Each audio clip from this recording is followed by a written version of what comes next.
बिहार में विधानसभा चुनाव की प्रक्रिया शुरू हो चुकी है, लेकिन इस दौरान दिल्ली में एक इंटरेस्टिंग लीगल डेवलपमेंट हुआ है और वो ये कि जो आईआरसीटी स्कैम है, जिसको कि लोकप्रिय तौर पर लारा घोटाला भी कहा जाता है, उसमें जो है दिल्ली की जो राउज एवेन्यू के अंदर विशेष कोर्ट है जो कि एमपी एमएलएज के जो करप्शन के केसेस देखती है, उसने जो है चार्ज फ्रेम करने का आदेश दिया है। और ये चार्ज जो फ्रेम करने का आदेश दिया गया है वो कुल 14 लोगों के सामने है, जिसमें से कि पहले 3 नाम जो हैं वो जो हैं लालू यादव, राबड़ी देवी और उनके बेटे तेजस्वी यादव के। अब सवाल ये उठता है कि आखिर ये मामला जो कि 2017 में जो है इसमें केस रजिस्टर हुआ था और फिर चार्जशीट फाइल हुई और फाइनली जो है स्पेशल कोर्ट ने जो है चार्जेस फ्रेम करने के ऑर्डर दे दिए। ये लारा घोटाला जो है ये कैसे ध्यान में आया और कैसे इसमें जांच आगे बढ़ी, इसको समझने के लिए जो है राकेश अस्थाना साहब हमारे साथ हैं, जो कि जब ये इस मामले में एफआईआर लॉन्च हुई तो उस समय सीबीआई के स्पेशल डायरेक्टर होते थे।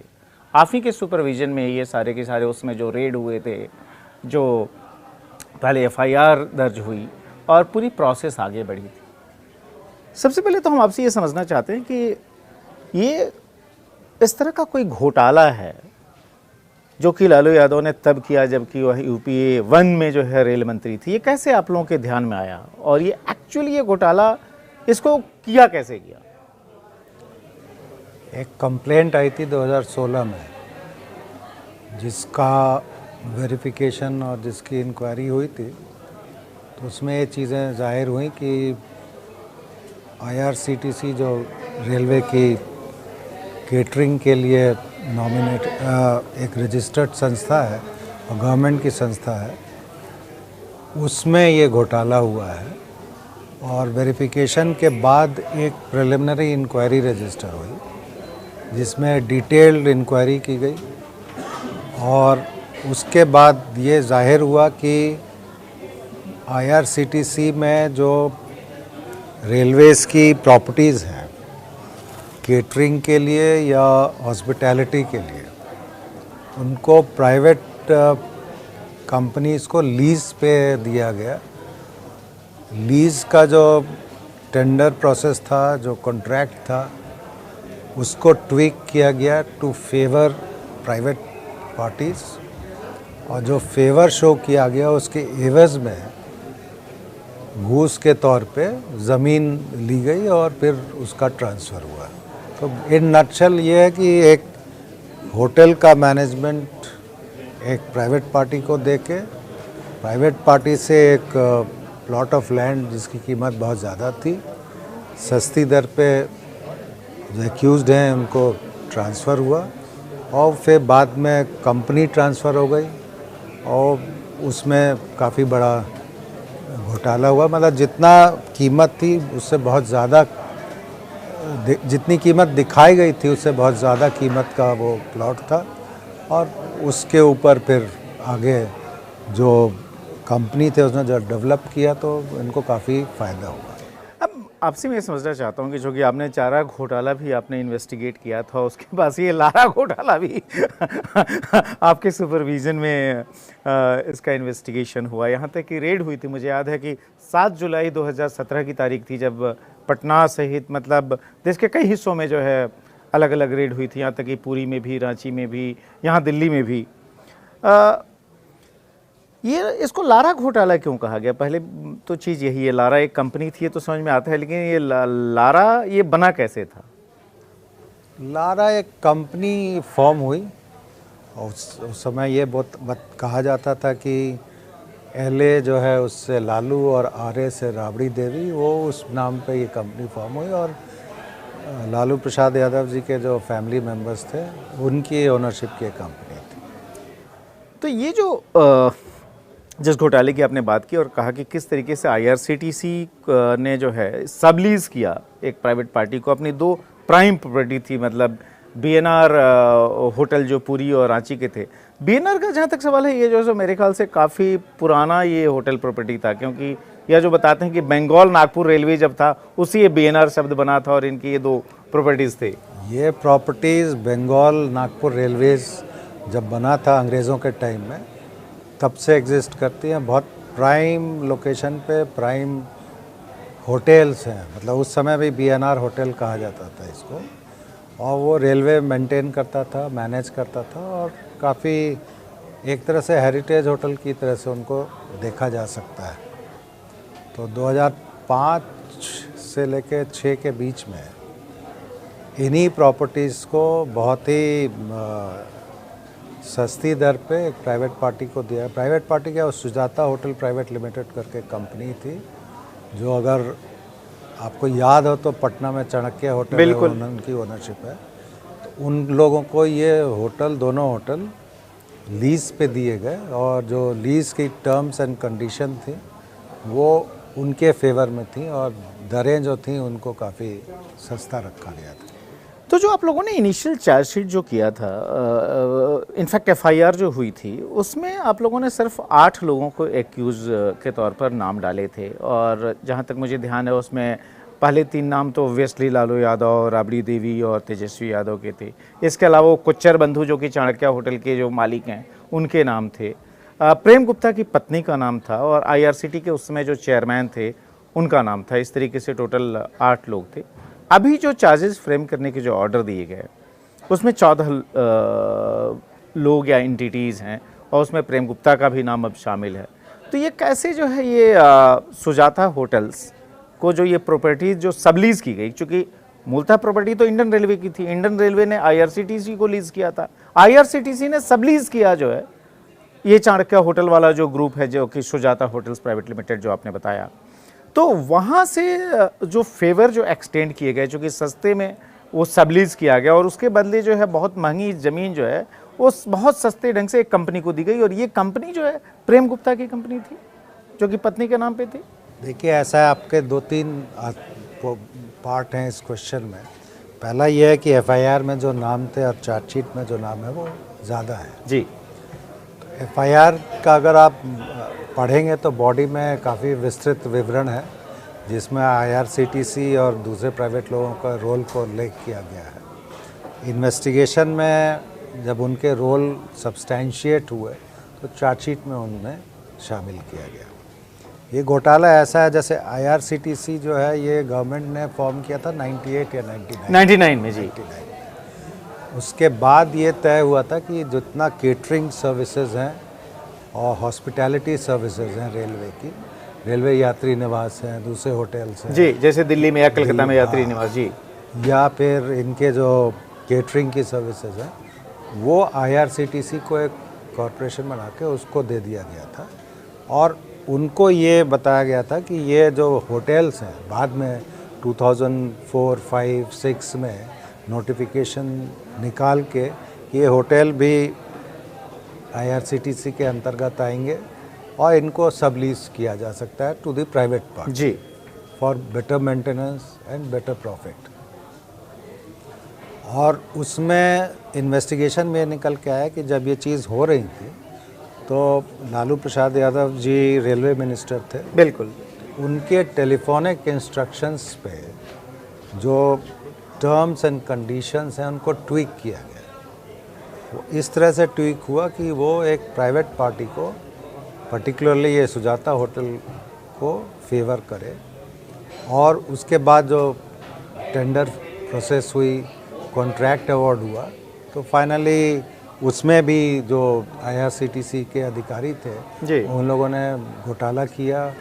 उसमें जो भी डिसीजन था प्रॉपरली लिया नहीं, और अल्टीमेटली ये जो बीएनआर होटल रांची और पुरी के जो थे वो दे दिया गया चाणक्य होटल के मालिक को, और उसके जो टर्म्स एंड कंडीशन थे लीज के, वो ऐसे बनाए गए जो उस मालिक को फेवर करें, मतलब उस प्राइवेट पार्टी के फेवर में थे, ना कि रेलवे आईआरसीटीसी के फेवर और में। जब ये उनको कॉन्ट्रैक्ट दिया गया उसी पीरियड में, उसी के आसपास पटना में एक पीस ऑफ लैंड है जो डिलाइट मार्केटिंग कॉरपोरेशन लिमिटेड करके कंपनी है, उसके नाम पे है।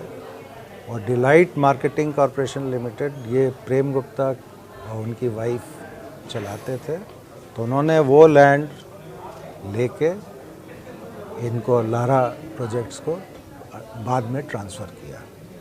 और वो लैंड जिस कीमत पे जो सर्कल रेट थे उससे कम रेट पे दिया गया, और फाइनली जो DMCL जो डिलाइट मार्केटिंग है उसके करोड़ों के शेयर बहुत कम दाम पे जो ट्रांसफर, अंडर वैल्यूड जो कहते हैं, अंडर वैल्यू करके ट्रांसफर किया गया। और बाद में वो कंपनी का नाम बदल के लारा हो गया। लारा। लारा हो गया, जो आपने पहले ही बताया कि लारा क्यों, लालू एंड राबड़ी के नाम पर, दोनों के इनिशियल को लेकर। अब मैं आपसे ये समझना चाहता हूँ कि अभी इसमें चार्जेस फ्रेम करने का स्पेशल कोर्ट ने आदेश दे दिया, ये मामला कैसे प्रोसीड करेगा?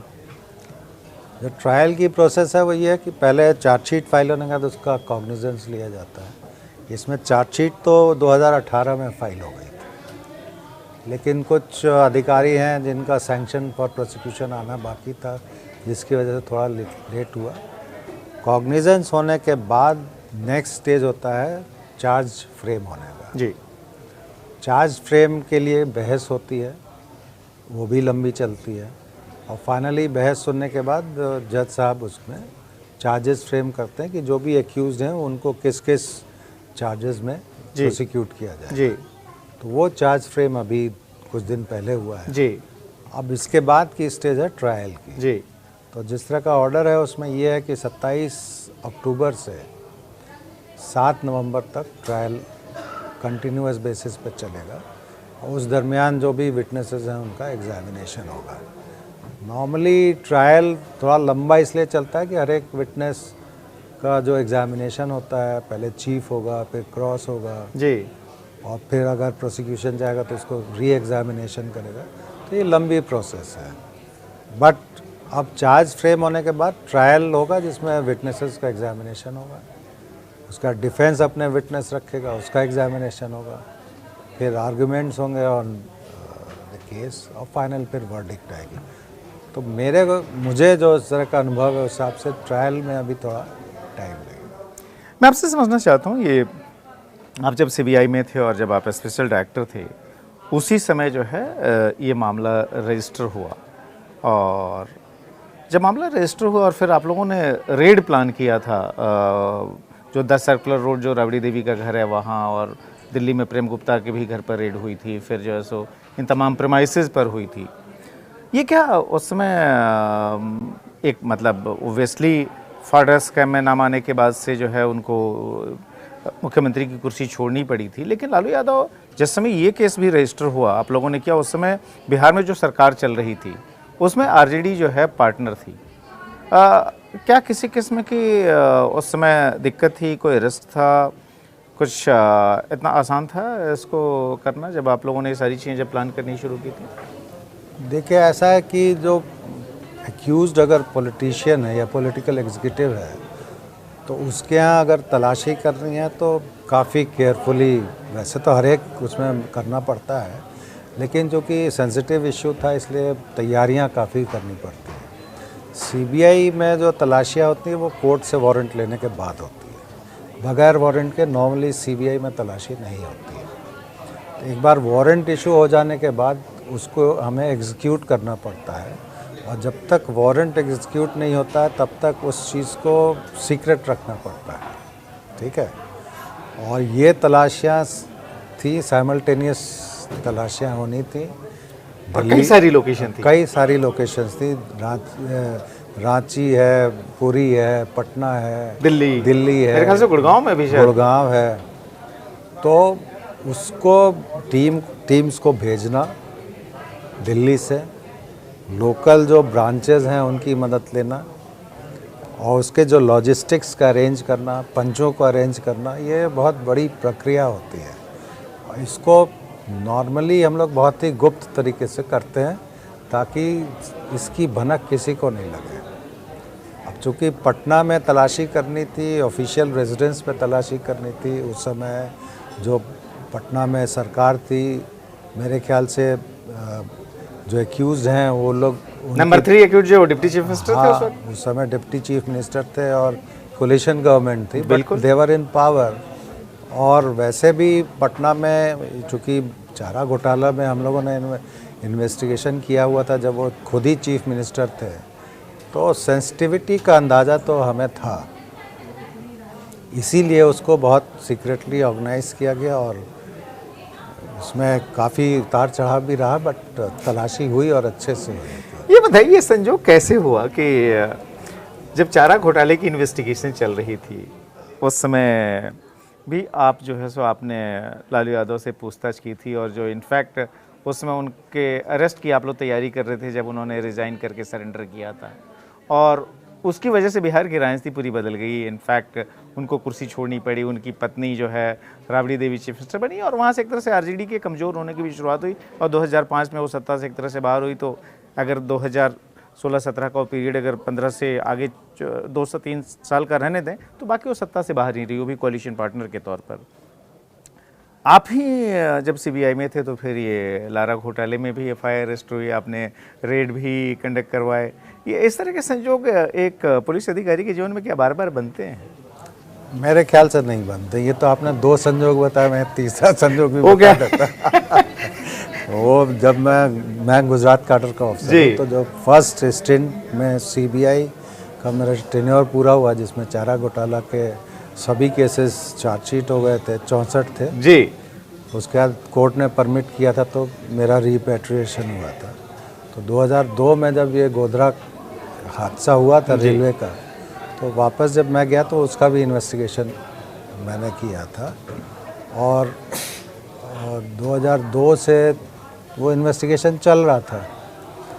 तो उस समय भी 2004 में या 5 में, मुझे अच्छे से याद नहीं है, बट ये साबरमती एक्सप्रेस जो गोधरा जो रेलवे स्टेशन पे कार सेवकों के समय उनको S6 को जलाया गया था, उसी ट्रेन का एक्सीडेंट 2005 में हुआ, गोधरा से थोड़ा आगे समलाया रेलवे स्टेशन। जी। उस समय लालू प्रसाद यादव जी रेलवे मिनिस्टर थे, तो उस समय भी इंटरेक्शन हुआ था। तो 3 दफ़े ये इस तरह का संयोग बना है। तो मुझे भी आश्चर्य होता है कभी कभी, अगर रिट्रोस्पेक्ट में आप देखो। बट ठीक है, ये अब मैं नौकरी के टाइम में जो भी चीज़ें आती हैं करनी पड़ती हैं, वो तो एक नौकरी का भाग होता है।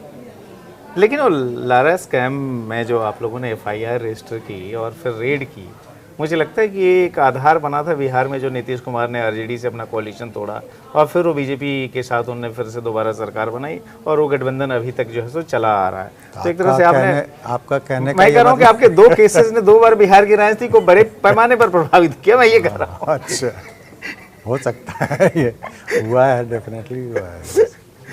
ये दोनों के बीच अंतर क्या आप पाते हैं? जैसे कि चारा और लारा की हमेशा तुलना की जाती है। अगर हम लोग देखें तो लारा कम कॉम्प्लेक्स केस था चारा के मुकाबले, और मैग्नीट्यूड इसका कम माना जाए। मैग्नीट्यूड तो बहुत कम था, कॉम्प्लेक्स भी ऐसा नहीं था, तो ओपन एंड शट केस था। ओपन एंड शट केस था। और सबसे बड़ी चीज़ जो स्ट्राइक किया, वो बड़ा ब्लेटेंटली चीज़ें की गई थी। तो इनफैक्ट गवर्नमेंट में जहाँ भी काम होता है, उसमें आप even if you give oral orders, वो भी रिकॉर्ड हो जाता है। एज ए मिनिस्टर या एज सीनियर ऑफिसर पता नहीं रहता है, लेकिन अगर गलत ऑर्डर कर रहे हैं तो जो भी अधिकारी जिसको कहा जाता है वो कहीं ना कहीं फाइल पर नोट कर लेता है। इस केस में भी यही हुआ। हाँ, मैंने देखा कई जगह चेयरमैन रेलवे बोर्ड ने लिखा हुआ है कि जो so on the oral orders of the RM. तो ब्लेटेंटली इस तरह का काम करना और फ्रॉड करना, ये मेरे को आश्चर्य हुआ था सेकेंड टाइम जब ये केस इन्वेस्टिगेट किया। फ्रॉड स्कैम इन्वेस्टिगेशन में तो चलिए उस समय हिस्ट्री नहीं थी, लेकिन इस केस के टाइम में हिस्ट्री तो था। तो one has to be very cautious. और ये जब हुआ था मामला तो 2005-06 में हुआ था जी। फ्रॉड स्कैम का एक्सपोजर हुआ 96 में 2002 तक फाइनल चार्जशीट हुए। तो उसके बाद 4 ही साल के अंतर में इस तरह का एक दूसरा इंसिडेंट होना, तो यही दर्शाता है कि बड़ा ब्लेटेंटली करप्शन। तो यहीं पे मैं आपसे समझना चाहता हूँ कि जब वो 96 में जो फ्रॉड स्कैम जब एक्सपोज हुआ और फिर आप लोगों ने उसको इन्वेस्टिगेट करना शुरू किया, और मुझे याद है आपने इंट्रोगेट भी किया था लालू यादव को, जो उसमें बिहार के मुख्यमंत्री हुआ करते थे, उसमें उनका क्या ये था रुख कि उनको पता नहीं था? आपने चूंकि कहा कि ये ब्लैटेंटली हुआ, उस समय क्या उस समय भी ब्लैटेंट था या उस समय पता नहीं होने की बात कर रहे हैं? उन्होंने ये तो नहीं कहा कि मुझे पता था, डेफिनेटली कोई नहीं कहेगा, लेकिन जो चीज़ें हो रही थी उनकी जानकारी में तो था ये, क्योंकि ये एक्सपोजर 96 में हुआ है, बट ये चल तो पहले से रहा था। उस समय हिस्ट्री आप देखें तो 91 में या 90 में वो एयरपोर्ट पे बहुत बड़ा सीजर हुआ था, और प्रभात खबर में ये बिल्कुल पेज वन की खबर थी। पेज वन की खबर थी। तो कोई भी चीफ मिनिस्टर होगा या उनके अधिकारियों को पढ़ेंगे तो जानकारी लेने की कोशिश तो करेंगे। वैसे भी इन्वेस्टिगेशन में ये ज़रूर निकल के आया था कि ये जानकारी में ही ये सारी चीज़ें हुई। एक चीज़ बताइए, कभी लालू यादव से आप मिले जब ये सब केसेज वैसेज हुए उसके बाद से, और कहीं ऐसा तो नहीं कहा कि यार बार बार आप मुझको फंसाते क्यों रहते हैं, परेशान क्यों कर रखा है आपने? मेरी मुलाकात वो गोधरा का जो साबरमती एक्सप्रेस का एक्सीडेंट हुआ था उस समय हुई थी जी। उसके बाद कभी मुलाकात, समलाया वाली जो घटना हुई, समलाया रेलवे स्टेशन पर जी। लेकिन उस समय आपने चौथे किस्से का जिक्र करना भूल गए कि आप गोधरा कांड को इन्वेस्टिगेट कर रहे थे, और रेलवे मंत्री जब बने थे लालू प्रसाद यादव, उन्होंने यूसी बनर्जी एक कमेटी बना दी थी पैरेलल इन्वेस्टिगेशन के लिए, जो कि एक बड़ा लंबा कोर्ट बैटल भी चला। उस समय क्या कुछ टसल थी कि जो यूसी बनर्जी कमेटी की रिपोर्ट अगर अलग आती है और जिस लाइन पे आप लोग इन्वेस्टिगेट कर रहे थे, एक जो खतरा था कि क्लैश हो सकता था? अलग तो आई रिपोर्ट, काफ़ी उसमें कंट्रोवर्सी भी हुई, लेकिन मुझे अपने इन्वेस्टिगेशन पे भरोसा था, इसलिए आई वाज वेरी कॉन्फिडेंट। और जब ये कमेटी की स्थापना हुई थी उस समय भी मेरे एक मित्र ने, जो दिल्ली में काफ़ी बड़े पत्रकार थे, उन्होंने बताया था कि उनकी जब मीटिंग हुई थी और पत्रकारों के साथ, तो ये ज़रूर था कि फॉर्डर स्कैम को ध्यान में रख के इसमें एक्शन लिया जाएगा।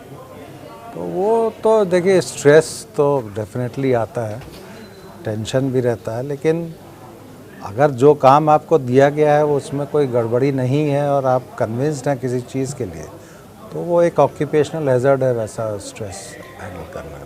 मुझे याद है कि जब फॉर्डर स्कैम एक के बाद एक ऑर्डर आने शुरू हुए थे, तो आपने उस समय कहा था कि ये केस इतना फुल प्रूफ है कि जितने भी मामले हैं सब में कन्विक्शन होगा, और उसी लाइन पर सारे कन्विक्शन भी हुए।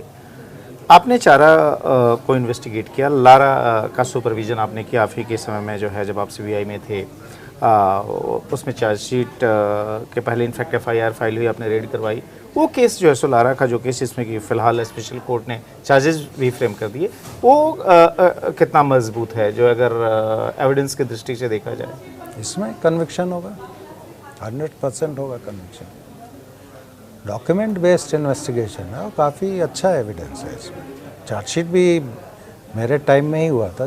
चार्जशीट भी आप ही के टाइम में हुआ? 2018 में हुई है चार्जशीट। तो इसमें अगर कन्विक्शन होता है और जो जिन सेक्शन के तहत कन्विक्शन होता है, तो फिर कितने साल तक जो है ये जेल जाने की नौबत आएगी? सज़ा तो 10 साल की है इसमें, लेकिन अब वो कोर्ट रोल देख के कितनी सज़ा करता है उस पर डिपेंड करेगा। और वैसे भी इसकी चार्जशीट को आप पढ़ेंगे तो उसमें कॉलम में जो इन पे चारा घोटाला में कन्विक्शंस हुए हैं उनका भी उल्लेख है कॉलम में, और मेरे ख्याल से अभी 26 साल का कन्विक्शन है, 26 से 31 साल का है, मैंने गिना नहीं है, बट कन्विक्शन तो है। तो मतलब पॉलिटिक्स तो ठीक है, लेकिन as an investigator, as a law enforcing police officer, जब इस तरह के मामले में कन्विक्शन होती है या कोर्ट के इस तरह के जब ऑब्जर्वेशंस होते हैं, एक सेंस ऑफ सेटिस्फैक्शन होती है? तो प्रोफेशनल सेटिस्फैक्शन बिल्कुल। आप चारा घोटाला के जो मैटर्स हैं वो छोटे नहीं है ना, हर एक एफआईआर में या चार्जशीट में 50 से ज़्यादा एक्यूज्ड हैं, और हर एक में सज़ा होना, 100% कन्विक्शन होना, ये आप इंडिया की हिस्ट्री निकाल के, क्रिमिनल इन्वेस्टिगेशन की हिस्ट्री निकाल के देख लीजिए, कहीं नहीं हुआ है। और सज़ा जिस तरह से हुई, अब जैसे पॉलिटिकल एग्जीक्यूटिव हैं यही हैं, इनको 31 ईयर्स की सज़ा है अभी तक, और कंसेक्यूटिव चलेगा, वो कंकरेंट तो है नहीं, कंकरेंट नहीं है वो। हाँ, तो ऐसा आप कोई और दूसरा उदाहरण बता दीजिए। तो प्रोफेशनल सेटिस्फैक्शन तो डेफिनेटली होता है, क्योंकि मैंने अकेले ने नहीं किया है, हमारी तो टीम थी, सीबीआई के ऑफिसर्स थे, सभी आईओ थे, they have done a wonderful job. और इस केस में भी जो भी टीम थी, जो भी ऑफिसर थे, they have done a really good job, because इसमें सिर्फ ये IRCTC स्कैम ही नहीं है, इसके ऑफशूट्स बहुत हैं। इसमें अभी दूसरा एक मामला मेरे ख्याल से चल रहा है जो लैंड फॉर जॉब स्कैम है। जी बिल्कुल ठीक बिल्कुल। है, इसी में से आया था बाहर। अच्छा, इसी से वो बाहर आया लैंड फॉर हाँ, जॉब तो वाला? उसी में चीज़ें बाहर आई थी ना, तो फिर उसमें दूसरा केस रजिस्टर हुआ। और उसमें क्या हुआ था लैंड फॉर जॉब वाले में?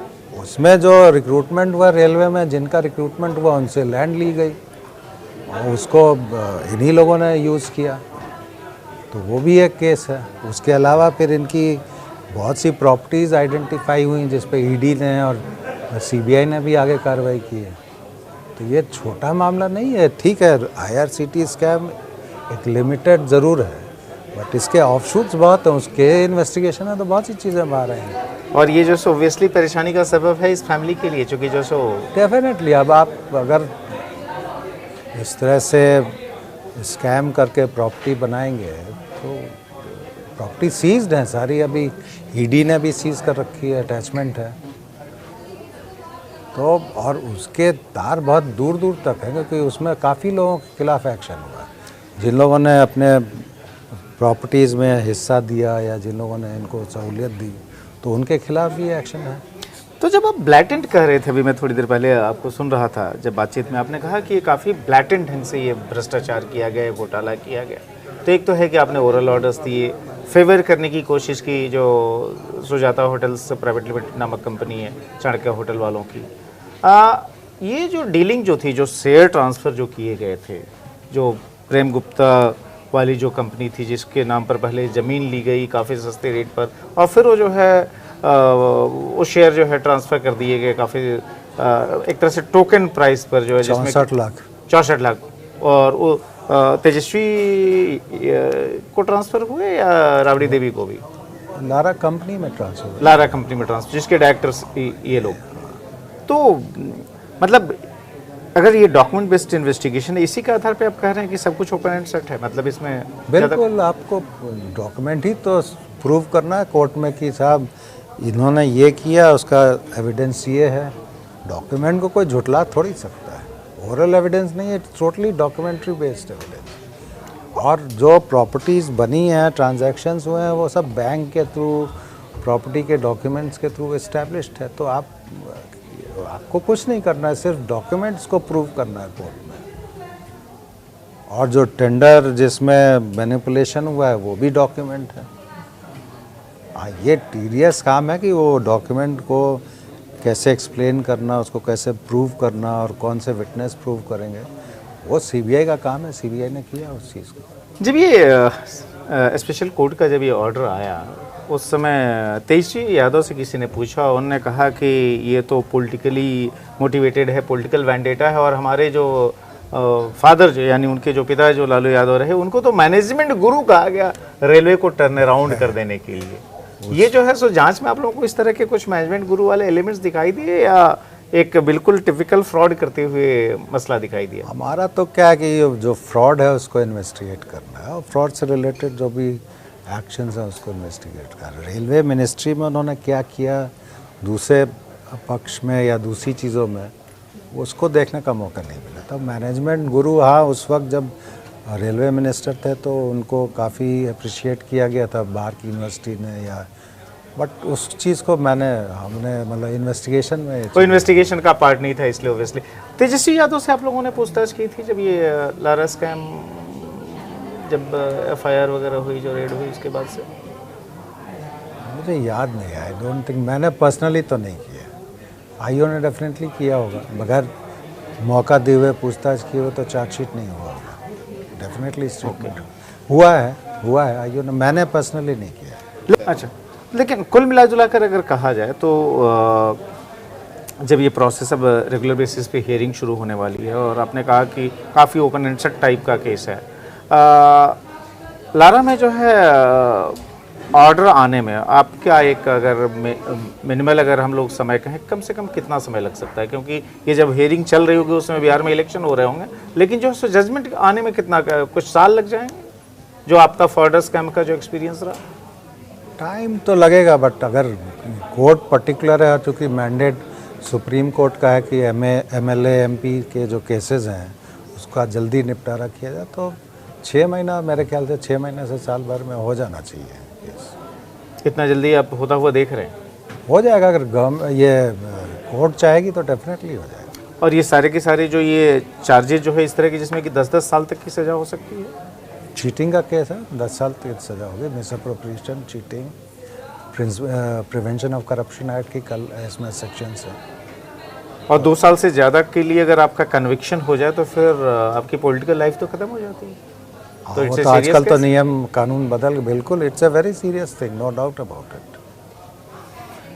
धन्यवाद, आपने इतने बढ़िया ढंग से सारी की सारी चीज़ें एक्सप्लेन की। चूँकि बिहार में चुनाव हो रहे हैं और चुनाव के दौरान ही ये जो है दिल्ली की राउज एवेन्यू कोर्ट का ये ऑर्डर आया है और जिसमें कि साफ साफ जो है कुल 14 लोग जिनके खिलाफ जो है आगे प्रोसीड करने के लिए कहा गया है, चार्जेस फ्रेम करने के लिए कहा गया है। उसमें से पहले 3 एक्यूज लालू यादव, उनकी पत्नी राबड़ी देवी और बेटे तेजस्वी यादव हैं, जो कि आज की तारीख में आरजेडी की अगुवाई भी कर रहे हैं। बिहार में जो कैंपेन चल रहा है उसमें आरजेडी के सबसे बड़े चेहरे भी हैं। लेकिन एक सीरियस केस, वो भी भ्रष्टाचार से जुड़ा हुआ, जिसमें कि अस्थाना साहब जिन्होंने कि खुद ही सुपरवाइज किया था इस पूरे जांच को, उनके हिसाब से ये ओपन एंड शट टाइप का केस है जिसमें कि कन्विक्शन जो है ये हो सकता है बड़ी आसानी के साथ। तो ये थी लारा घोटाले की तमाम बारीकियां जो हम आपसे समझ रहे थे। धन्यवाद।